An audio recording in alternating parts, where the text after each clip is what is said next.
12 яшьтән алып 17 яшькәсә балалар һәм үҫмерҙәр йыл һайын йоғошло сиргә ҡаршы прививка яһата ала.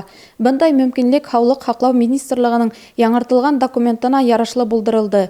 Йәғни эпидемиологик күрһәтмәләр буйынса профилактик прививка федераль календарына тап коронавирусҡа ҡаршы вакцина өҫтәлде. Ведомство тарафынан үҫмерҙәр 3-нсө кимәлдәге өҫтөнлөккә индерелә, йәғни уларға 60 йәштән үткән кешеләрҙән, медицина хеҙмәткәрҙәренән, хроник сирлеләрҙән, халҡы миллиондан ашҡан ҡалала йәшәүселәрҙән, хеҙмәтләндереү өлкәһендә эшләүселәрҙән, студенттарҙан һуң ғына прививка яһатасаҡтар. COVID-19-дан үҫмерҙәргә прививка ирекле рәүештә яһала. Бының өсөн үҫмерҙең ата-әсәһенең йәки законлы вәкиленең яҙма ғаризаһы булырға тейеш. Был категорияға ҡараусыларға Спутник-М вакцинаһы яһала.